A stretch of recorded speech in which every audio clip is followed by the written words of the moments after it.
Hello students, आज मैं आपको जो टॉपिक पढ़ाने वाला हूं वो है जंक्शन फील्ड इफेक्ट ट्रांजिस्टर।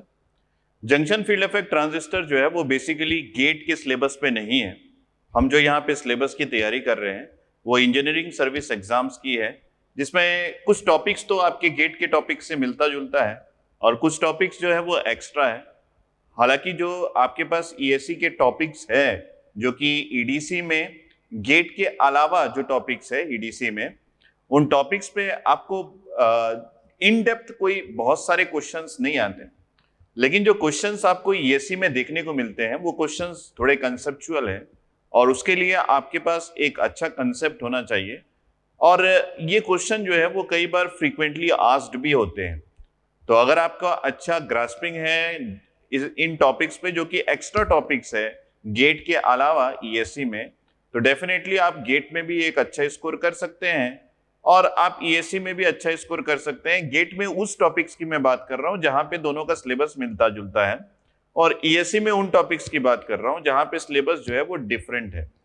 तो आपके पास जो ईएससी का पूरा पीडी शूट होके या फिर जी ड्राइव या फिर वीओडी जैसा भी आप देखते हैं, तो डेफिनेटली आपको गेट के कुछ टॉपिक्स की भी प्रिपरेशन हो जाएगी और इसके साथ साथ जो एक्स्ट्रा टॉपिक्स मैं यहाँ पे डील करने वाला हूँ उससे आपको दूसरे टॉपिक्स जो कि मैच नहीं होता दोनों सिलेबस में, वो टॉपिक्स भी आपके साथ उसी लेवल पे प्रिपेयर हो जाएगा।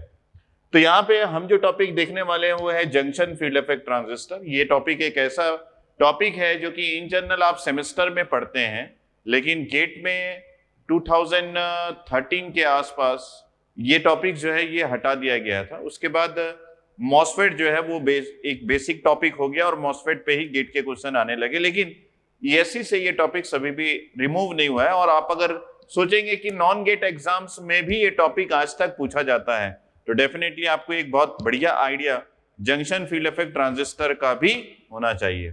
तो यहाँ पे हम जंक्शन फील्ड इफेक्ट ट्रांजिस्टर के बारे में बात करेंगे। एक्चुअली ये जो जंक्शन फील्ड इफेक्ट ट्रांजिस्टर है ये इस नाम से आया है, this is field effect transistor, जो कि बीजेटी जो कि बाइपोलर जंक्शन ट्रांजिस्टर है उसके जस्ट बाद आया। इसका कारण है कि फील्ड इफेक्ट ट्रांजिस्टर के कुछ बेसिक एडवांटेजेस है जो कि हम लोग इसके कंस्ट्रक्शन और इसके वर्किंग को देखने के बाद एक कंपैरिजन करेंगे, क्योंकि हम लोगों ने बीजेटी पढ़ लिया है तो हमको पता है कि बीजेटी का एडवांटेज डिसएडवांटेज क्या क्या है। उसी प्रकार हम फील्ड इफेक्ट ट्रांजिस्टर भी पहले पढ़ लेते हैं, उससे हमको पता चल जाएगा कि कैसे फील्ड इफेक्ट ट्रांजिस्टर बीजेटी से अलग है। जब हमको ये दोनों टॉपिक्स का पूरा नॉलेज हो जाएगा उसके बाद हम देखेंगे कि दोनों में डिफरेंस क्या है और एडवांटेजेस क्यों है जंक्शन फील्ड इफेक्ट ट्रांजिस्टर या फिर फील्ड इफेक्ट ट्रांजिस्टर। ये जो ईडीसी में आपके फील्ड इफेक्ट ट्रांजिस्टर को एक्चुअली दो भाग में बांटा गया है। पहला पार्ट जो यहाँ पे आता है वो है आपका ये कि हम यहाँ पे लेंगे this is nothing but junction field effect transistor, जिसको हम जेफेट के नाम से जानते हैं, दिस इज जेफेट। और दूसरा हमारे पास है यहाँ पे second one, that is MOSFET. ये भी फील्ड इफेक्ट ट्रांजिस्टर है और इसको हम लोग बोलते हैं metal oxide semiconductor field effect transistor, जो कि आगे के टॉपिक्स में आपको देखने को मिल जाएगा। तो एक आपके पास जेफेट है, एक आपके पास मॉसफेट है। ये है जंक्शन फील्ड इफेक्ट ट्रांजिस्टर और यहाँ पे आपके पास है metal oxide semiconductor field effect transistor. इसकी खास बात यह है कि यहाँ पे मेटल ऑक्साइड और सेमीकंडक्टर जो है ये मटेरियल इस पर्टिकुलर डिवाइस के कंस्ट्रक्शन में यूज किया जाता है। मेटल का मतलब एक कंडक्टर, ऑक्साइड का मतलब सिलिकॉन डाइऑक्साइड जो कि इंसुलेटर, और semiconductor which we know that it is having property in between metal and insulator. तो ये एक नाम है जो कि उसके कंस्ट्रक्शन से लिया गया है, सिर्फ इतना मेटल ऑक्साइड और सेमीकंडक्टर। बाकी फील्ड इफेक्ट ट्रांजिस्टर जो है ये उसके ऑपरेशन से लिया गया है कि वो किस तरीके से ऑपरेट होता है, एक मॉसफेट किस तरीके से ऑपरेट होता है। तो कई बार मैं स्टूडेंट को ये बोलता हूं कि ये उसके कंस्ट्रक्शन से है पहला पार्ट और ये उसके ऑपरेशन से है। सिमिलरली अगर यहाँ पे आए तो यहाँ पे हमको दिख रहा है कि इसका नाम कोई भी कंस्ट्रक्शन से नहीं लिया गया है, ये पूरा नाम जो है उसके ऑपरेशन से लिया गया है। किस ऑपरेशन से, वो कैसे करंट को कंडक्ट करता है, किस तरीके से उसके करंट को हम कंट्रोल कर सकते हैं। बिकॉज इलेक्ट्रॉनिक डिवाइस बेसिकली जितने भी डिवाइस आप लोग पढ़ते हैं वो सारे डिवाइस में हम ये देखते हैं कि हम करंट के मैग्नीट्यूड को कैसे कंट्रोल कर सकते हैं। जिस भी प्रोसेस से हम करंट के मैग्नीट्यूड को कंट्रोल कर सकते हैं, क्योंकि कंडक्टर या फिर मेटल में हमारे पास ये अपॉर्चुनिटी नहीं होती या फिर एडवांटेज नहीं होता कि हम उसके करंट की वैल्यू को कंट्रोल कर सके। लेकिन जंक्शन फील्ड इफेक्ट ट्रांजिस्टर में हमारे पास ये एडवांटेज होता है कि हम उसके करंट के मैग्नीट्यूड को कंट्रोल कर सके। जब हम उसके करंट के मैग्नीट्यूड को कंट्रोल करते हैं तो जिस पर्टिकुलर प्रिंसिपल और ऑपरेशन को हम यूज करके उसके करंट के मैग्नीट्यूड को कंट्रोल करते हैं, बेसिकली उस पर्टिकुलर प्रिंसिपल और ऑपरेशन को इसके नाम में इंक्लूड किया जाता है। उसी वजह से इसका भी नाम फील्ड इफेक्ट ट्रांजिस्टर है, इसका भी नाम फील्ड इफेक्ट ट्रांजिस्टर है, क्योंकि इलेक्ट्रिक फील्ड के इफेक्ट से हम उस ट्रांजिस्टर के चार्ज कैरियर्स को कंट्रोल करेंगे जो इनडायरेक्टली उसके करंट के मैग्नीट्यूड को कंट्रोल करेगा, या फिर डायरेक्टली बोल सकते हैं। तो इसी वजह से फील्ड इफेक्ट ट्रांजिस्टर को ऑपरेशन के थ्रू उसको दो भाग में डिवाइड किया गया है। एक है जंक्शन फील्ड इफेक्ट ट्रांजिस्टर, दूसरा है metal oxide semiconductor field effect transistor.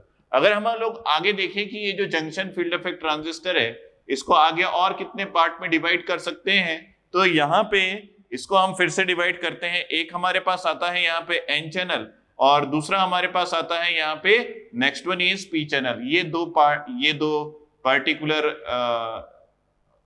JFET के दो अलग we can say the classification है जिसमें हम लोग समझ सकते हैं कि एन चैनल और पी चैनल क्या चीज है।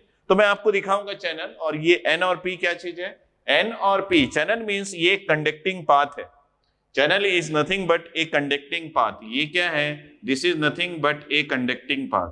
ये एक कंडक्टिंग पाथ है। इस कंडक्टिंग पाथ को हम चैनल के नाम से जानते हैं। ये कंडक्टिंग पाथ आपको सेमीकंडक्टर में देखने को मिलेगा।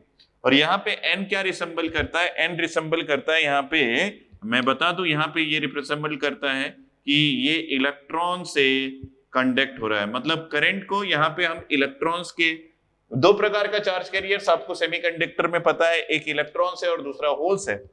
तो यहाँ पे आपके पास जो कंडक्टिंग पाथ है दो टर्मिनल्स के बीच में, उसमें कौन से चार्ज कैरियर्स बेसिकली करंट को सपोर्ट करेंगे?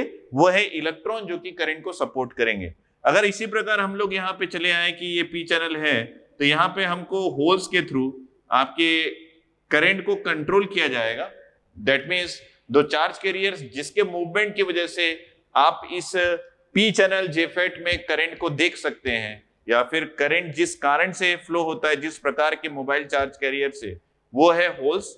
और इसी से आपका कंडक्टिंग पाथ जो है वो कंडक्टिंग पाथ में यही होल्स जो है वो फ्लो करेगा।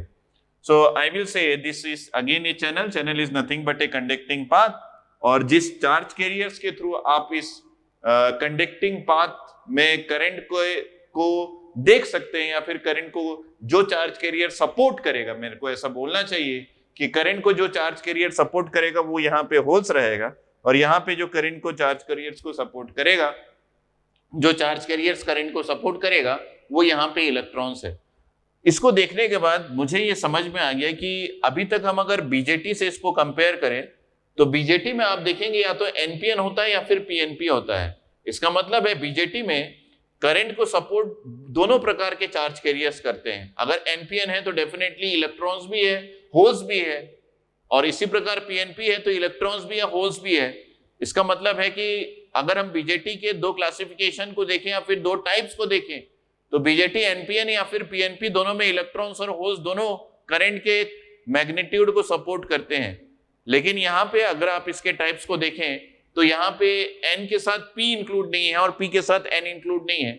इसका मतलब है कि कोई एक प्रकार का चार्ज कैरियर ही यहाँ पे करंट के को कंडक्ट करने के लिए सपोर्ट कर रहा है, दूसरा चार्ज कैरियर्स का कोई भी सपोर्ट नहीं है।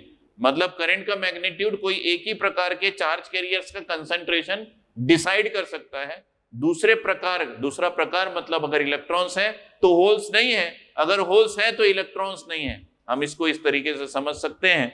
तो यहाँ पे हम ये समझ गए हैं कि इसमें एक ही पोलैरिटी, इलेक्ट्रॉन्स की पोलैरिटी क्या होती है? इलेक्ट्रॉन्स की पोलैरिटी नेगेटिव होती है, और होल्स की पोलैरिटी क्या होती है? होल्स की पोलैरिटी पॉजिटिव होती है। इसका मतलब है कि यहाँ पे हम नेगेटिव पोलैरिटी से सिर्फ करंट को के मैग्नीट्यूड को, negative polarity of charge carrier से सिर्फ करंट के मैग्नीट्यूड को डिसाइड कर सकते हैं। यहाँ पे पॉजिटिव पोलैरिटी के चार्ज कैरियर्स के करंट के मैग्नीट्यूड या फिर करंट के वैल्यू को डिसाइड कर सकते हैं। और ये इंडिविजुअली दोनों सेपरेटली एक ही प्रकार के डिवाइस में मूव करते हैं। तो हम ये बोल सकते हैं कि एक पर्टिकुलर मुझे यहाँ पे टर्मिनोलॉजी आपको डिफाइन करना है, वो है कि ये बेसिकली यूनिपोलर डिवाइस है। यूनिपोलर मीन्स कोई एक ही प्रकार का पोलैरिटी किसी एक डिवाइस में फ्लो होता है, दूसरे प्रकार की पोलैरिटी उस डिवाइस में नेग्लिजिबल होती है। प्रैक्टिकली तो बोलना चाहिए नेग्लिजिबल होती है या फिर होती ही नहीं। तो ये जो डिवाइस है जेफेट, ये एक्चुअली यूनिपोलर डिवाइस है। उसी प्रकार हम अगर बीजेटी देखें तो बीजेटी जो है वो बाइपोलर डिवाइस है, क्योंकि बीजेटी में आप अगर एनपीएन और पीपीएनपी की बात करते हैं तो दोनों प्रकार के चार्ज कैरियर्स उसमें इंक्लूड हो जाते हैं। यहाँ पे हम अगर मॉसफेट को भी थोड़ा क्लासिफाई कर ले तो हमको आइडिया लगेगा कि एक्चुअली में हम मॉसफेट को कैसे क्लासिफाई कर सकते हैं। तो ये आपका नेक्स्ट चैप्टर होगा, लेकिन मैं यहाँ पे आपको बता दूं कि मॉसफेट को भी आप दो प्रकार से डिवाइड कर सकते हैं। एक होता है आपके पास एनहेंसमेंट टाइप और दूसरा होता है आपके पास डिप्लीशन टाइप। ये दो प्रकार के होते हैं। ये होता है आपके पास डिप्लीशन टाइप। अगर हम एनहेंसमेंट टाइप और डिप्लीशन टाइप दोनों की बात करें तो यहाँ पे देखिए एनहेंसमेंट टाइप में आप फिर से इसको क्लासिफाई कर सकते हैं। किस तरीके से उसका क्लासिफिकेशन होता है ये इन डेप्थ में नेक्स्ट चैप्टर में, क्योंकि फिर से बताने की कोई यहाँ पे मुझे रीजन नहीं दिख रहा है, क्योंकि हम लोग वहां पे पढ़ेंगे ही बहुत ही विस्तार से कि मॉसफेट को। और यहाँ पे अगर मैं इसको फिर से क्लासिफाई करूं, क्योंकि ये मैंने इसको यूनिपोलर बोला है, तो यहाँ पे आपके पास दो प्रकार का आता है, एक एनमॉस और ये है पीमॉस। तो जब इसका नाम आप पढ़ेंगे तो ये कैसा हो जाता है, ये पीमॉस एनहेंसमेंट टाइप मॉसफेट हो जाता है।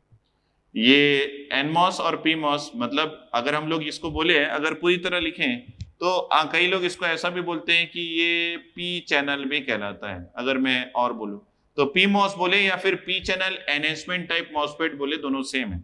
इसी प्रकार अगर हम लोग यहाँ पे देखें तो ये आपके पास हो जाता है एन चैनल। तो कैसे इसको पढ़ना है, आप देखिए, इसको ऐसा बोलिए N channel enhancement type MOSFET, और उसी प्रकार P channel enhancement type MOSFET.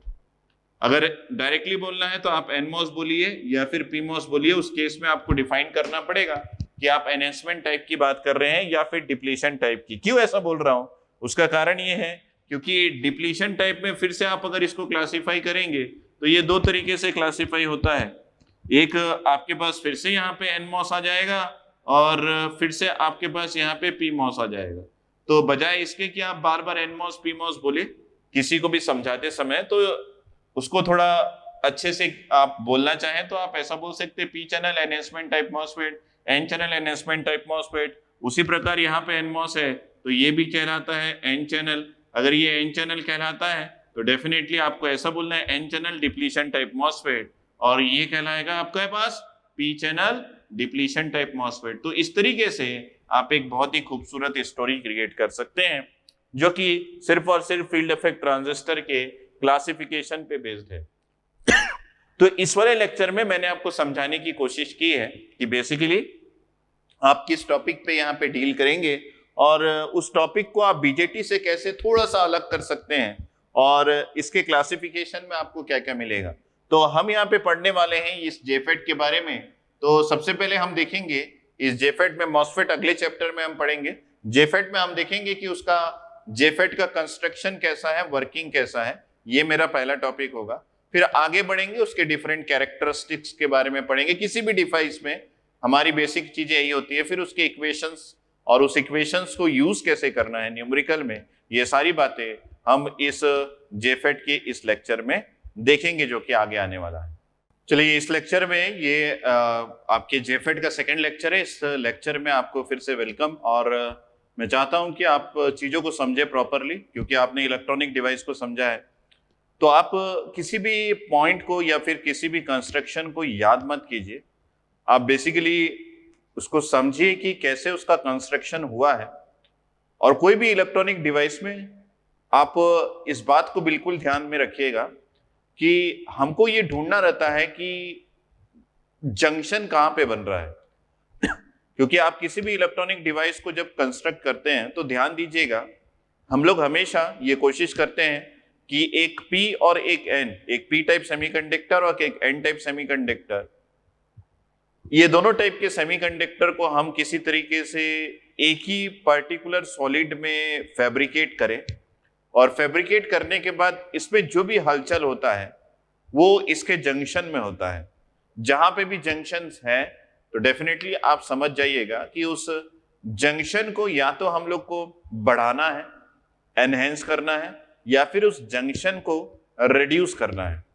Junction को बढ़ाने के लिए एक डायोड को, बात मेरी समझिएगा, बहुत काम आएगा आपके जब जब आप किसी इलेक्ट्रॉनिक डिवाइस को क्रिएट करना चाहेंगे। तो जहां पे भी जंक्शन होता है उस जंक्शन में आपके पास डिप्लीशन रीजन होता है, और ये जो डिप्लीशन रीजन है ये बहुत बड़ा बैरियर होता है, करंट को फ्लो करने से यही रोकता है।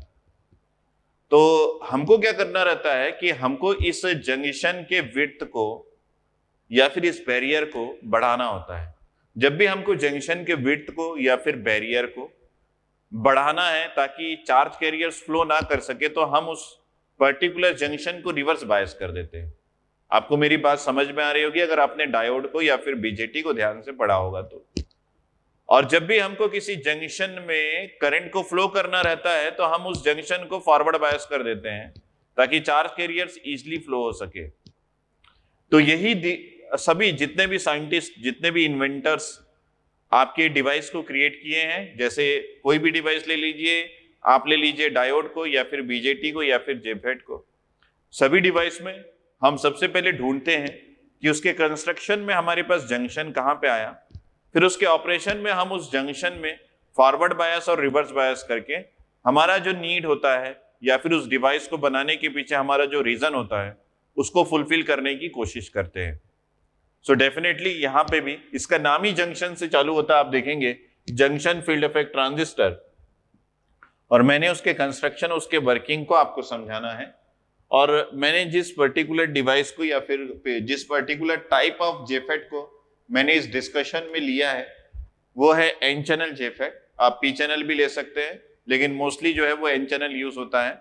उसके पीछे का रीजन भी आपको पता होगा। एन चैनल यूज होने का रीजन है कि मोबिलिटी जो है वो इलेक्ट्रॉन्स का होल से ज्यादा होता है। ये सब छोटे छोटे पॉइंट्स है जो कि आपको कलेक्ट करके रखने हैं आपके नोटबुक में, और यही जो छोटे छोटे पॉइंट्स है ये आपके की पॉइंट्स बनेंगे जब भी आप किसी क्वेश्चन में फंसते हैं, क्योंकि यही छोटे छोटे पॉइंट्स जो है वो क्वेश्चंस में पूछा जाता है, जो कि ईएससी या फिर कोई नॉन गेट एग्जाम्स में आता है इस पर्टिकुलर टॉपिक में। तो कई बार ये पूछ सकते हैं कि एन चैनल जेफेट आप क्यों यूज करते हैं, तो डेफिनेटली आपको ये आंसर करना है कि कभी भी हम एन चैनल और पी चैनल को कंपेयर करें तो एन चैनल की या एन चैनल जेफेट में जो इलेक्ट्रॉन्स की मोबिलिटी है वो किसी एक पर्टिकुलर टेम्परेचर में होल्स की मोबिलिटी से ज्यादा होता है। आपको एक एग्जांपल के तौर पे अगर हम लोग सिलिकॉन को लेते हैं तो सिलिकॉन में इलेक्ट्रॉन्स की मोबिलिटी म्यू एन की वैल्यू 1300 या फिर 1300 सेंटीमीटर स्क्वायर पर वोल्ट सेकेंड होता है, और होल्स की मोबिलिटी जो है वो होती है 500 सेंटीमीटर स्क्वायर पर वोल्ट सेकेंड। तो बेसिकली सभी डिवाइस जो है वो सिलिकॉन से बनता है। अगर जर्मेनियम के लिए भी हम सोचे, एक बार रिवाइज कर लेते हैं कि जर्मेनियम में ये कैसा होता है। जर्मेनियम में आपके पास 3800 सेंटीमीटर स्क्वायर पर वोल्ट सेकेंड इलेक्ट्रॉन्स की मोबिलिटी होती है, और होल्स की मोबिलिटी होती है आपके पास ये होती है लगभग 1800 सेंटीमीटर स्क्वायर पर वोल्ट सेकेंड। तो ये सारे वैल्यूज जो है ये आपके काम आएंगे जब भी आप किसी सिलिकॉन या फिर जर्मेनियम डिवाइस में इलेक्ट्रॉन्स और होल मोबिलिटी के बारे में सोचेंगे। तो सिलिकॉन में आपके पास म्यू एन की वैल्यू 1300 और होल्स की मोबिलिटी 500 यूनिट है सेंटीमीटर स्क्वायर पर वोल्ट सेकेंड। सब नोट डाउन करते रहेंगे अगर आप पहली बार देख रहे हैं जेफेट को, और अगर आपने पहले सारे डिवाइस को पढ़ के रखा हुआ है तो डेफिनेटली ये वैल्यूज आपको याद होंगे, ये सोच के मैं चलता हूं। तो यहाँ पे भी हम लोग सिलिकॉन से ही चालू करेंगे क्योंकि वो आपके पास एक इंट्रिंसिक सेमीकंडक्टर है। तो आपको क्या करना है, एक सॉलिड लेना है। मैं 3 डायमेंशन में भी दिखाऊंगा, बट इनिशियली मैं आपको एक 2 डायमेंशन में ये सारी बातें शो करना चाहता हूँ ताकि आपको क्लियर हो। तो मैंने एक सॉलिड सेमीकंडक्टर डिवाइस ले लिया है जो किससे बना हुआ है, जो कि एक इंट्रिंसिक सेमीकंडक्टर सिलिकॉन से बना हुआ है। तो मैं इसको थोड़ा बोल्ड लाइंस में ड्रॉ कर लेता हूँ ताकि आपको क्लियर कट आइडिया हो जाए। तो ये समझ लीजिए मेरे पास एक सिलिकॉन का सॉलिड क्रिस्टल है, ये ऐसा है। ठीक है। अब ये कैसा है, ये आपके पास इनिशियली देखिए, यहाँ पे मैं एरो डाल डाल के लिख रहा हूं, ये इनिशियली एक इंट्रिंसिक सेमीकंडक्टर है। ये कैसा है, इनिशियली एक इंट्रिंसिक, पूरी स्टोरी है, स्टोरी की तरह ही समझेंगे। कोई भी सेमीकंडक्टर इनिशियली इंट्रिंसिक ही होता है। ये किससे बना है, ये सिलिकॉन से बना हुआ है। ये किससे बना हुआ है, सिलिकॉन से बना हुआ है। अब आप अगर जानना चाहें कि इसमें पर यूनिट वॉल्यूम कितने एटम्स हैं, तो वो आपको पहले के सारे चैप्टर्स अगर आपने पढ़े हैं तो डेफिनेटली ये बात क्लियर होगी। तो थोड़ी देर के लिए मैं इसको हॉल्ट में रखता हूं और आपसे मैं पूछूंगा कि कितनी होती है पर यूनिट वॉल्यूम इसमें एटम्स। ये किससे बना है, ये काफी सारे एटम्स जो कि क्लोजली स्पेस्ड है उससे बना हुआ है। तो ये काफी सारे सिलिकॉन एटम्स है। एक पर्टिकुलर यूनिट वॉल्यूम में कितने सिलिकॉन एटम्स आप ले सकते हैं, वो डिपेंड करता है कि सिलिकॉन एटम्स के साइज कितने हैं। तो ये सारी बातें आपको न्यूमेरिकली भी क्लियर होनी चाहिए। तो मैं आपसे वो पॉइंट भी डिस्कस करूंगा, अभी मैं उनके डेप्थ तक जाके आपको कंफ्यूज नहीं करना चाहता। तो यहाँ पे हमारे पास एक इंट्रिंसिक सिलिकॉन है। नेक्स्ट पॉइंट क्या आता है, आपको इस इंट्रिंसिक सिलिकॉन को एक्सट्रिंसिक बनाना है। और इस एक्सट्रिंसिक जब आप इसको बनाएंगे तो आपको क्या करना पड़ेगा, इसको एक्सट्रिंसिक बनाने के लिए आपको इसकी डोपिंग करनी पड़ेगी। और डोपिंग आप किसकी करेंगे, जिस भी टाइप का आपने यहाँ पे सेलेक्ट किया है कि आपको एन चैनल बनाना है, तो आप डोपिंग इसकी किसकी करेंगे, एन टाइप सेमीकंडक्टर बनाने के लिए जो नीड होती है, तो आप यहाँ पे डोपिंग करेंगे डोनर एटम्स की। किसकी करेंगे, डोनर एटम्स की। इन जनरल सिलिकॉन में जिस डोनर एटम्स को यूज किया जाता है वो है फॉस्फोरस।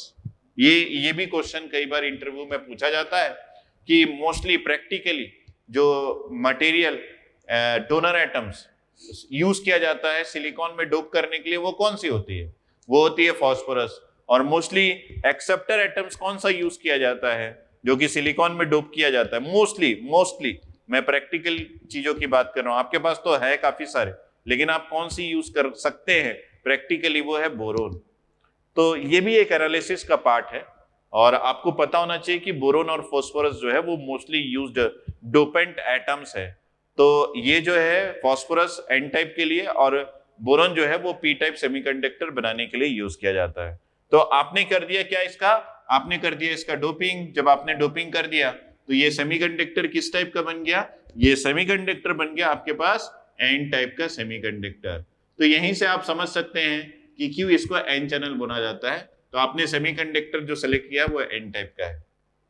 ठीक है, अब आपको यहाँ पे कोई भी जंक्शन नहीं दिख रहा है और इसका नाम है जंक्शन फील्ड इफेक्ट ट्रांजिस्टर। और मैंने आपको समझा दिया है कि हमको मोस्टली डिवाइस में जंक्शन क्रिएट करने ही पड़ता है और उस जंक्शन के क्रिएशन के बाद ही सारा हलचल उसके डिप्लीशन रीजन से चालू होता है। Width of depletion region, electric field in depletion region का कितने चार्जेस है पर यूनिट वॉल्यूम, ये सारी वैल्यूज जो है यही आपका डिवाइस को एनालिसिस करने के लिए हेल्प करते हैं। तो इसके फॉर्मूलाज भी आपको डायोड के चैप्टर में मिल जाएगा। तो यहाँ पे मुझे जंक्शन क्रिएट करना, देखिए मैं कैसे जंक्शन, इसमें हम लोग जो डोपिंग करेंगे वो एक कंट्रोल डोपिंग करेंगे। कंट्रोल डोपिंग कैसे किया जाता है वो फैब्रिकेशन पार्ट में आपको मिलेगा। तो कंट्रोल डोपिंग का मतलब थोड़े से एरिया में हम लोग यहाँ पे डोपिंग करेंगे। तो मैंने यहाँ पे डोपिंग करके एक छोटा सा एरिया क्रिएट कर दिया, ये देखिए। और इस तरफ भी मैंने डोपिंग करके सिमिलरली जैसे यहाँ पे किया है, सिमिलरली उसी तरीके से उतने ही एटम से यहाँ पे भी क्रिएट कर दिया है। तो अगर ये एन टाइप का है तो आप जो जंक्शन क्रिएट करेंगे डेफिनेटली एन में एन का तो नहीं करेंगे, ये जो करेंगे आप यहाँ पे एक P प्लस रीजन बनाएंगे। यहाँ पे भी आपने एक P प्लस रीजन बनाया, दोनों साइड्स में सेम पर्टिकुलर कंसंट्रेशन का और सेम पर्टिकुलर डेप्थ का, ये आपने दोनों साइड में क्रिएट कर दिया। यहाँ पे P प्लस, आप ध्यान देंगे काफी लोगों को ये बात क्लियर नहीं होती है। यहाँ पे P प्लस का मीनिंग है कि आपने यहाँ पे जो डोपिंग किया है वो एक हैवी डोपिंग है। आपने यहाँ पे जो डोपिंग किया है वो एक हैवी डोपिंग है। और हैवी डोपिंग मतलब कंसंट्रेशन वाइज या न्यूमेरिकल वैल्यूज वाइज अगर हम बात करें तो ये हैवी डोपिंग कब कहलाता है, हैवी डोपिंग ये इसलिए उस समय कहलाता है जब आप डोपिंग जो है किसी भी सेमीकंडक्टर में one atom of extrinsic material in किसमें 10 to the power of 8 में अगर करते हैं, 10 to the power 8 atoms of ये सिलिकॉन में अगर आप करते हैं तो ये कहलाता है आपके पास normal doping. 1 in 10 to the power 8। यही अगर आप चेंज कर दे कि मैं एक हैवी डोपिंग की बात करूं तो ये हो जाएगा 1 एटम, अगर मैं चेंज करूं इन 10 to the power 5, ये जो है ये हैवी डोपिंग कहलाता है। ये 1 एटम किसकी है? ये 1 एटम एक्सट्रिंसिक मटेरियल की है, डोनर या फिर एक्सेप्टर। और ये 10 to the power 8 या फिर 10 to the power 5 कौन है? ये सिलिकॉन है जो कि इंट्रिंसिक मटेरियल है। तो इसका मतलब है जैसे जैसे आप इस लेवल तक पहुंचने की कोशिश करेंगे 180 10 to the power 5, तो वहां पे जो नोटेशन आप यूज करते हैं वो प्लस साइन हो जाता है। तो डेफिनेटली इन दोनों में इसकी डोपिंग जो है, ये डोपिंग जो है वो हैवी कहलाती है और ये डोपिंग जो है ये लेस डोपिंग कहलाती है। मैं आपको सारी वो बात बताऊंगा जो आपको किसी पीएसयू एग्जाम्स के लिए या फिर नॉन गेट एग्जाम के लिए या फिर आप बोल सकते हैं यूएससी एग्जाम में पूछा जाता है, क्योंकि जब मैं तैयारी उस लेवल की करवा रहा हूं तो डेफिनेटली मेरा यहाँ पे जो भी आपको बताने का जो भी तरीका है वो वैसा ही है जो जिससे आपका एग्जाम जो है वो क्लियर हो सके। सारी वैल्यूज की बात करूंगा, सारे कंस्ट्रक्शंस की बात करूंगा, रीजंस की बात करूंगा, तो आप केयर कीजिएगा मैं किस तरीके से यहाँ पे चीजें क्रिएट कर रहा हूँ। तो यहाँ पे मैंने डोपिंग कर दिया ताकि जंक्शन बन सके। तो आप देख सकते हैं ये P प्लस रीजन है, ये N रीजन है, इन दोनों के बीच में डेफिनेटली यहाँ पे एक जंक्शन क्रिएट हो जाएगा। तो उस जंक्शन को आप देख सकते हैं कि ये जो है मान लीजिए ये एक जंक्शन, जब मैं कोई भी एक्सटर्नल वोल्टेज नहीं लगा रहा हूं तब भी इन दोनों के बीच में जंक्शन होगा। वो जंक्शन किस लिए बनेगा?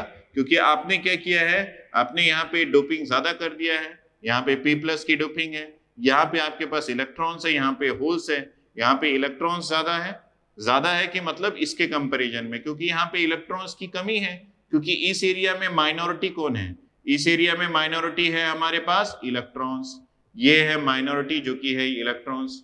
और इस एरिया में आपके पास माइनॉरिटी कौन है? यहाँ पे आपके पास माइनॉरिटी, थोड़ी अलग बात करूंगा लेकिन पूरे डेप्थ तक आपको बताऊंगा।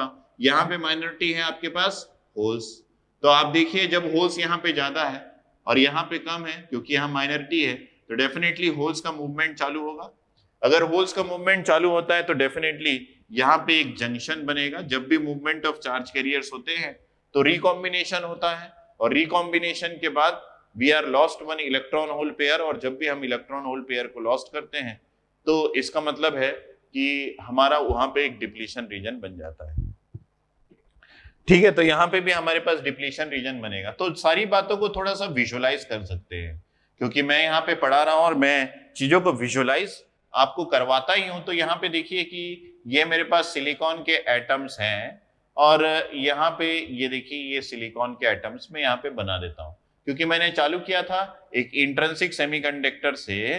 थोड़ा चीजें लेंदी हो सकती है, लेकिन आप केयर कीजिएगा कि किस तरीके से। ये मेरे पास सिलिकॉन है जो कि सबसे पहले मैंने इंट्रिंसिक लिया था।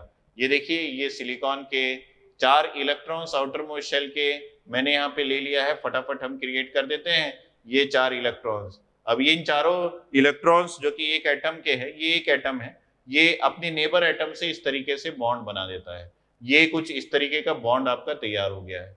देखिएगा ध्यान से, ये बॉन्ड तैयार हो गया। ये पहला चीज है जो आपने किया था जब आपने इस सेमीकंडक्टर को कंस्ट्रक्ट किया था, और वो इंट्रिंसिक था। तो मैंने यहाँ पे उस पर्टिकुलर कोवेलेंट बॉन्ड, तो ये जो ग्रीन कलर का मार्क दिख रहा है ये सब कोवेलेंट बॉन्ड है, और ये सिलिकॉन के एटम्स है, और अभी ये न्यूट्रल है क्योंकि सारे इलेक्ट्रॉन्स उसी के पास है। आपने क्या किया, यहाँ पे एक एटम को डोप कर दिया। एन टाइप बनाने के लिए आपने किसको डोप किया? फास्फोरस को, और फास्फोरस के पास एक इलेक्ट्रॉन एक्स्ट्रा था, और इस इलेक्ट्रॉन के साथ फास्फोरस जो है वो एक एटम है। तो अब आप देखेंगे फास्फोरस में 1 2 3 4 5 इलेक्ट्रॉन्स है। तो यहाँ पे फास्फोरस एटम जो है वो न्यूट्रल है, उसके आउटर मोस्ट शेल में आपके पास देख सकते हैं ये 5 इलेक्ट्रॉन्स। अब क्या हुआ यहाँ पे, सिमिलरली आप ये समझिए कि इसी प्रकार मैंने यहाँ पे एक और एक्सट्रिंसिक मटेरियल ले लिया और उसको मैंने नाम दिया बोरोन। ये है आपके पास बोरोन, और ये इलेक्ट्रॉन्स यहाँ पे है, और आपने बोरोन को इस तरीके से कंबाइन कर लिया। ये फास्फोरस है और आपने यहाँ पे बोरोन रखा हुआ है, और आपको ये पता है कि बोरोन में एक इलेक्ट्रॉन लेस होता है। ठीक है, आप समझिएगा बात। ये बोरोन में अगर एक इलेक्ट्रॉन लेस है तो डेफिनेटली ये सारे जो है इलेक्ट्रॉन्स वो कोवेलेंट बॉन्ड बनाएंगे, अपने नेबर एटम से, चाहे वो सिलिकॉन या फिर कोई और हो। लेकिन इसके पास अगर एक इलेक्ट्रॉन की कमी है तो वो क्या कहलाएगा, वो कहलाएगा वैकेंसी, क्योंकि बोरोन थर्ड ग्रुप का एलिमेंट है। तो इस वैकेंसी के साथ ये बोरोन एटम न्यूट्रल है, क्योंकि इसके पास है ही 3 इलेक्ट्रॉन, और इस एक्स्ट्रा इलेक्ट्रॉन के साथ ये फास्फोरस न्यूट्रल है। अब मैं बोल रहा हूं कि यहाँ पे क्योंकि इलेक्ट्रॉन की ज्यादा है और यहाँ पे इलेक्ट्रॉन कम है, तो ये इलेक्ट्रॉन उठ के आया और इस जगह को रिप्लेस कर दिया। ये प्रोसेस क्या कहलाएगा, ये प्रोसेस कहलाएगा रिकॉम्बिनेशन। तो यहाँ पे हो गया रिकॉम्बिनेशन, और रिकॉम्बिनेशन होने के बाद हालात क्या हो गए, क्योंकि इसने एक इलेक्ट्रॉन को एक्सेप्ट कर लिया तो ये नेगेटिव हो गया, अब न्यूट्रल नहीं रहा। क्योंकि इसने एक इलेक्ट्रॉन को डोनेट कर दिया तो ये पॉजिटिव हो गया, ये पॉजिटिव हो गया, ये नेगेटिव हो गया। तो यही यहाँ पे जंक्शन पे होता है। अब ये जो जंक्शन है, यहाँ पे ना इलेक्ट्रॉन्स है ना होल्स है। इस जंक्शन में ये P प्लस रीजन है, P प्लस रीजन में आपके पास यहाँ पे होल्स ज्यादा थे, तो यहाँ पे जो आयोन्स आपका क्रिएट होगा वो नेगेटिव आयोन्स क्रिएट होंगे। क्योंकि आप देख सकते हैं कि जहां पे आपके पास ये है आपका जो एटम है, थर्ड ग्रुप का एलिमेंट का एटम, जो कि आपको होल्स देता है, वैकेंसी था ना यहाँ पे, तो ये होल्स दे रहा था, लेकिन रिकॉम्बिनेशन की वजह से ये नेगेटिव हो गया। इसलिए पी साइड में हमेशा मैं नेगेटिव आयोन्स को क्रिएट करता हूं। तो आप समझ जाइए कि यहाँ पे मैंने जो ये नेगेटिव साइंस बनाए हैं, ये सारे नेगेटिव आयोन्स है। और इसी प्रकार अगर एन साइड में देखेंगे तो यहाँ पे आपके पास क्या आ जाएगा, यहाँ पे आपके पास पॉजिटिव आयोन्स हो जाएंगे। क्योंकि आप जानते हैं क्या जानते हैं, आप ये जानते हैं कि आपके पास इस एरिया में जो कि पी रीजन था, ये एन टाइप के सेमीकंडक्टर को बनाने के काम आता है, और इसके पास एक इलेक्ट्रॉन था, इसने दे दिया। और आप देखिए यहाँ पे मैंने भी पॉजिटिव लिखा हुआ है।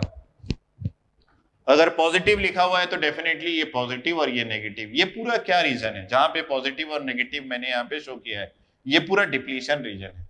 और इस डिप्लीशन रीजन को अगर आप देखेंगे तो ये दोनों साइड में फैला हुआ है, ये पी रीजन में भी फैला हुआ है, ये एन रीजन में भी फैला हुआ है। सिमिलरली अगर इस तरफ भी देखें तो यहाँ पे भी हमारे पास पॉजिटिव है और ये पॉजिटिव है, ऐसा है, ये पॉजिटिव है इस तरफ, और इसके अंदर में ये कैसा रहेगा, इसके अंदर में ये नेगेटिव आयोन्स रहेंगे। तो यहाँ पे भी आपके डिप्लीशन रीजन जो है वो क्रिएट हो गए। तो ये हो गया आपका, एक्चुअली में ये रीजन जो है ये कहलाता है जंक्शन। ये जो है ये रीजन जो है ये कहलाता है जंक्शन। आप देख सकते हैं ये जंक्शन है, ये जो है ये जंक्शन है। इसी जंक्शन को क्रिएट करने की मैं बात कर रहा था। तो ये यहां से जंक्शन यहां तक फैला हुआ है, यहां से जंक्शन यहां तक फैला हुआ है, ये जंक्शन भी यहां से यहां तक फैला हुआ है, ये ऐसा। अब आपको यहां पे एक चीज का केयर करना पड़ेगा, वो ये कि जंक्शन हमेशा उस तरफ ज्यादा जंक्शन का मूवमेंट होता है जिस तरफ डोपिंग जो है वो लेस होती है। उसके लिए हम एक फॉर्मूला डायोड के चैप्टर में यूज किए थे। वो क्या कहलाता है कि अगर हम लोग एक जंक्शन यहाँ पे ले लेते हैं, थोड़ा सा समझ लेते हैं चीजों को, क्योंकि काफी लोग बहुत डेप्थ में नहीं समझे हैं चीजों को, तो उनके लिए आसानी होगा। अगर यहाँ पे मैं ले लूं कि ये मेरे पास पी साइड है, वो ये एन साइड है, और इन दोनों के बीच में ये मेटलर्जिकल पॉइंट है जिसको मैं 0 ले देता हूं, तो इस एरिया को, ये है आपका डिप्लीशन रीजन, और इस डिप्लीशन रीजन पी साइड में आपके पास नेगेटिव आयंस की वजह से होगा, और यही डिप्लीशन रीजन है यहाँ पे, और डिप्लीशन रीजन एन साइड में पॉजिटिव आयंस की वजह से होगा। मतलब यहाँ पे हमारे पास पॉजिटिव आयंस है, यहाँ पे हमारे पास नेगेटिव आयंस है। अगर क्लियर नहीं हो रहा है तो मैं इसके अंदर भी बना सकता हूँ। तो यहाँ पे हमारे पास नेगेटिव आयंस है काफी सारे, ये ऐसा, और यहाँ पे हमारे पास पॉजिटिव आयंस है काफी सारे, ये ऐसा। और इसके बाहर क्या है, इसके बाहर हमारे पास नेगेटिव आयोन्स के साथ है यहाँ पे होल। तो ये क्या है, ये एटम है, क्योंकि नेगेटिव पॉजिटिव के साथ मतलब ये न्यूट्रल है और ये एटम है। और इस तरफ हमारे पास क्या है, इस तरफ हमारे पास पॉजिटिव आयोन्स के साथ इलेक्ट्रॉन्स है। ये इलेक्ट्रॉन्स और होल्स अगर रिकम्बाइन हो जाते, वो कहाँ पे होते, वो जंक्शन में होते, जिसकी वजह से ये डिप्लीशन रीजन बन गया। अब ये जो डिप्लीशन रीजन है, ये पी साइड में कितने दूर तक फैला हुआ है, 0 से लेके ये एक्सपी नॉट तक फैला हुआ है, माइनस, क्योंकि ये डिस्टेंस में। और ये डिप्लीशन रीजन एन साइड में कहां तक फैला हुआ है, ये 0 से लेके एक्सएन नॉट तक फैला हुआ है, और ये टोटल जो है ये विड्थ कहलाता है। ठीक है, और हम यहाँ पे डोपिंग करते हैं किसके, एक्सेप्टर एटम्स की, यहाँ पे डोपिंग करते हैं हम डोनर एटम्स की। एक फॉर्मूला है जिसमें हम ये बोलते हैं कि दोनों साइड में ये नेगेटिव आयंस है, ये पॉजिटिव आयंस है, क्योंकि रिकॉम्बिनेशन इलेक्ट्रॉन्स और होल्स का होगा। तो जब जब एक नेगेटिव आयंस क्रिएट हो गए तब तब एक पॉजिटिव आयंस भी क्रिएट होगा। इसका मतलब है नेगेटिव आयंस और पॉजिटिव आयंस जो डिप्लीशन रीजन में दोनों तरफ होते हैं, वो दोनों की जो वैल्यू है वो सेम होती है। तो यहां पे हम लिखते हैं कि एन डी और उसके साथ लगाते हैं डोनर एटम्स है तो ये पॉजिटिव साइन के साथ। ये एनडी प्लस क्या है, ये मैं बताना चाहता हूं कि ये आयोन्स का कंसंट्रेशन है। बहुत ही डेप्थ में मैं पढ़ाता हूं तो आप केयर कीजिएगा। एनडी प्लस में है, इसका मतलब है डोनर एटम्स का, डोनर आयोन्स का कंसंट्रेशन है। और उसके साथ मैं मल्टीप्लाई करूंगा एक्स एन नॉट को, जो कि डिप्लीशन रीजन का डेप्थ है। किस साइड में? एन साइड में। ये देखिए एन साइड में डिप्लीशन रीजन का डेप्थ जो है वो इतना है। ये सारी बातें डायोड में आपको पता चला होगा, लेकिन फिर भी मैं कनेक्टिविटी आपको एक डिवाइस का दूसरे डिवाइस से दिखाना चाहता हूं, क्योंकि सारे डिवाइस का जो बेसिक प्रिंसिपल है वो सेम होता है। इसलिए मैं कनेक्टिविटी दिखाने के लिए वही फॉर्मूला यहाँ पे फिर से लिख रहा हूं। अगर कोई डायोड पढ़ चुका होगा तो उसको ये सारी बातें क्लियर होगी। Na- मतलब है कि ये भी आयोन्स का कंसंट्रेशन है, ये आयोन्स का कंसंट्रेशन। आप देख सकते हैं कि Na के साइड में जो आयोन्स है वो नेगेटिव है, इसलिए Na- लिख दिया। और उसके साथ में लिखूंगा xp0। इसका मतलब है कि ये xp0 क्या बता रहा है? ये xp0 डिप्लीशन रीजन का पेनिट्रेशन पी साइड में बता रहा है। कहां से लेके? 0 से लेके इस तरफ। अब अगर मैं किसी एक के कंसंट्रेशन को बढ़ा दूं, डोनर या फिर एक्सेप्टर, तो ये दोनों हमेशा बराबर होते हैं। तो अगर मैं डोनर एटम का बढ़ा दूं, और बराबर करने के लिए मुझे क्या करना पड़ेगा? xn0 को रिड्यूस करना पड़ेगा, तभी जाके ये दोनों बराबर हो पाएंगे। क्योंकि हमेशा बराबर होना मतलब आपने अगर एक को बढ़ाया तो उसके डिस्टेंस को रिड्यूस करना पड़ेगा। ये एक फॉर्मूला है, एक फॉर्मूला है जो उस बेसिक्स पे डिपेंड करता है कि दोनों तरफ आयोन्स का काउंट जो है वो सेम होगा। अगर यहाँ 3 है तो यहाँ पे 3 होगा। अगर मैं डोनर एटम्स को बढ़ा दिया तो डेफिनेटली डिस्टेंस को या फिर पेनिट्रेशन को कम करना पड़ेगा। तो सिमिलरली यहाँ पे देखिए, यहाँ पे बढ़ा हुआ क्या चीज है? आपने यहाँ पे लिखा था P प्लस। P प्लस का मतलब है कि एक्सेप्टर एटम के कंसंट्रेशन को आपने बढ़ाया। अगर एक्सेप्टर एटम के कंसंट्रेशन को यहाँ पे बढ़ा देता हूं और आपको ये इक्वल रखना है, आपको ये इक्वल रखना है दोनों की वैल्यू को, तो आपको पेनिट्रेशन ऑफ डिप्लीशन रीजन को कम करना पड़ेगा। किस तरफ? P साइड में। तो ये जो है ये डिस्टेंस है। इसका मतलब है कि मैं ये बोलना चाहता हूं कि हम लोगों ने जानबूझ के इन दोनों जगह P प्लस लिया है ताकि हमको ये पता रहे कि डिप्लीशन रीजन जो P साइड की ओर जा रहा है, ये देखिए मैं मिटा के दिखाता हूं। डिप्लीशन रीजन जो P साइड की ओर जा रहा है वो जाना ही नहीं चाहिए, वो नेग्लिजिबल होना चाहिए।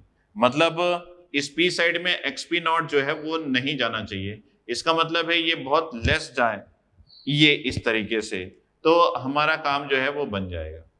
जानबूझ के ऐसा किया गया है। सिमिलरली मैं P साइड में डिप्लीशन रीजन को हटा रहा हूं, और आप जान जाइए कि ये नेग्लिजिबल है, इसलिए हटा रहा हूं क्योंकि P रीजन में आपने डोपिंग जो है वो बहुत हैवी करके रखा हुआ है। ये भी प्लस है और ये भी प्लस है।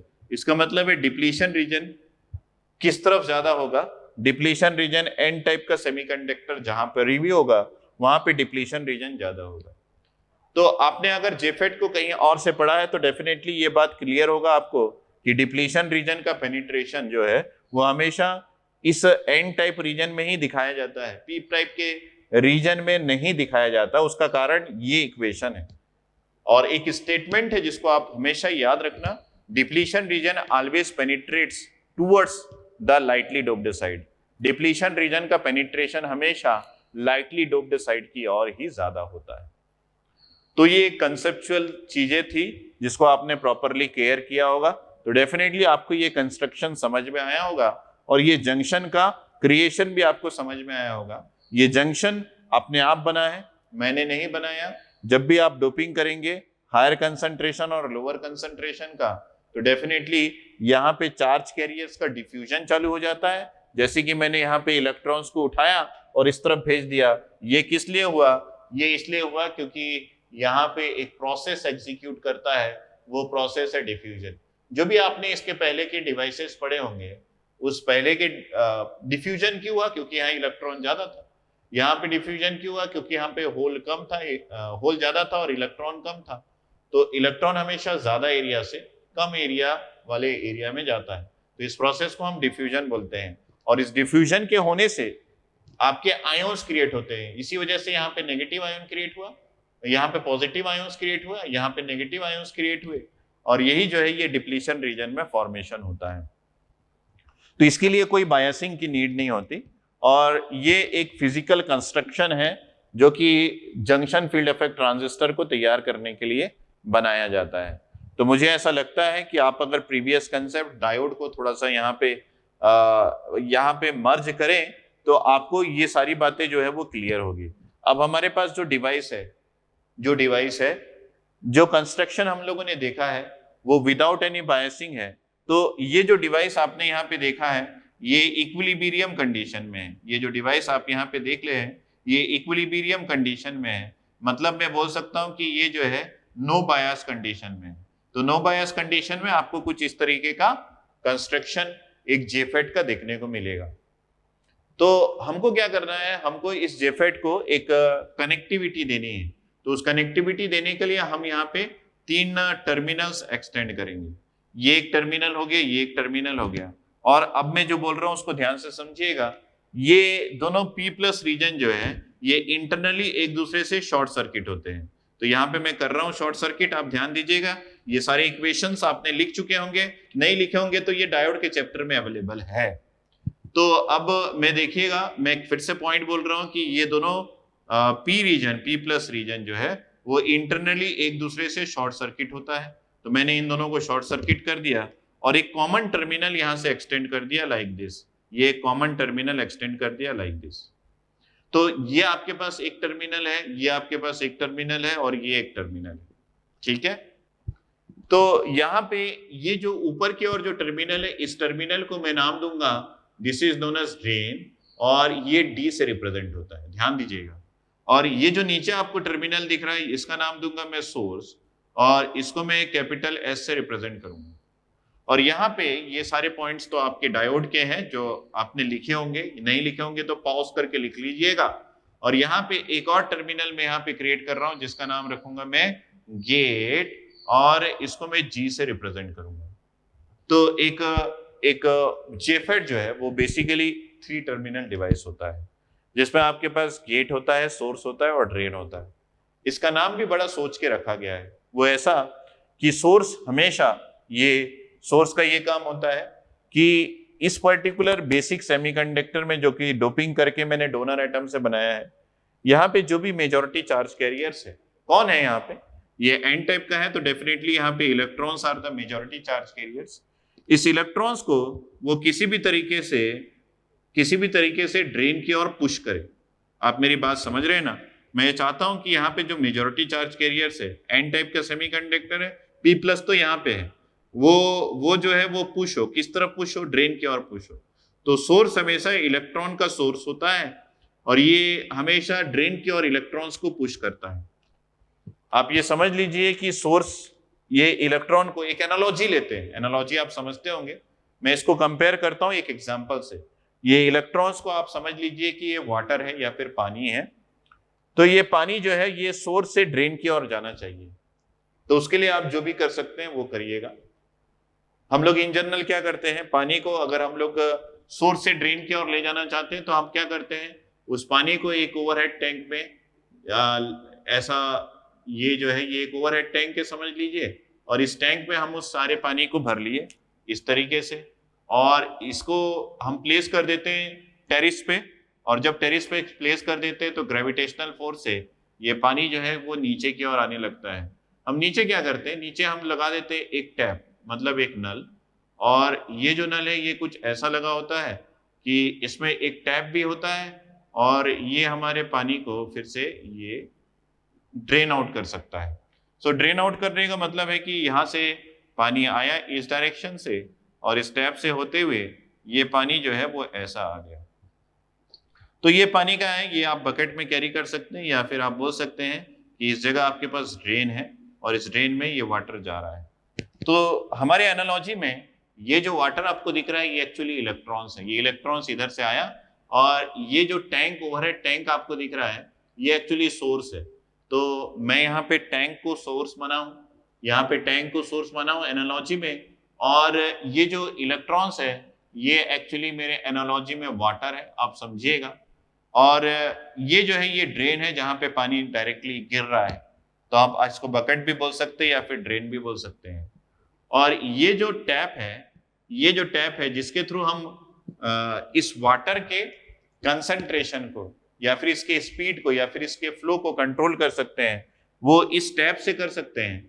और इस टैप को मैं बोलूंगा कि ये आपका गेट है, और इस गेट से आप इस वाटर के फ्लो को कंट्रोल कर सकते हैं। तो मैंने शुरू में ही बोला था कि हम जो भी डिवाइस यहाँ पे बनाते हैं वो सारे डिवाइस कंट्रोल करने के लिए बनाते हैं।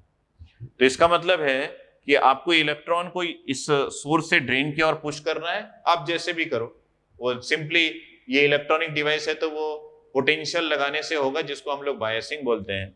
और ये जो गेट है ये क्या करेगा, जब भी इलेक्ट्रॉन इधर से जाने की कोशिश करेगा तो ये गेट जो है इस इलेक्ट्रॉन्स के कंसंट्रेशन को, इस इलेक्ट्रॉन्स के फ्लो को या फिर नंबर ऑफ इलेक्ट्रॉन्स कितने जाने चाहिए वो सारे को ये जो गेट है ये कंट्रोल करेगा।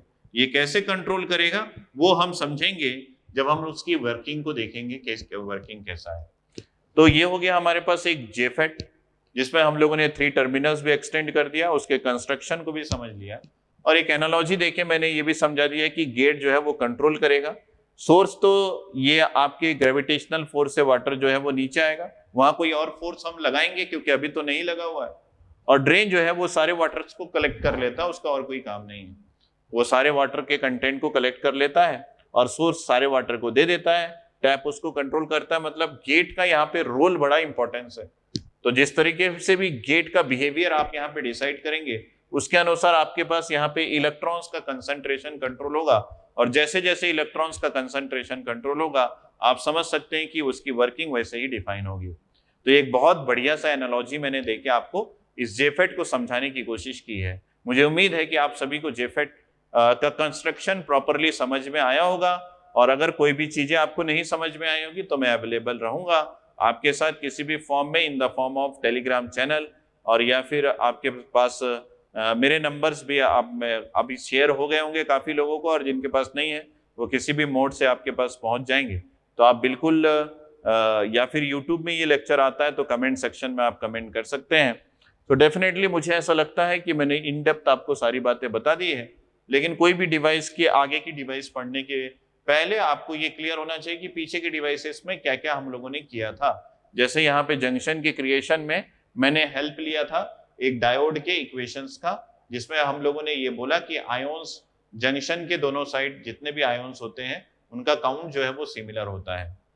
तो इस तरीके से आप प्रॉपरली एक जेफेट को कंस्ट्रक्ट कर सकते हैं। अब हम लोग देखते हैं कि कंस्ट्रक्शन करने के बाद उसके वर्किंग को हम किस तरीके से समझेंगे, लेकिन उसके पहले कुछ 3 डायमेंशनल डायग्राम और बायसिंग भी हम देखेंगे कि एक जेफेट को बायस कैसे किया जा सकता है।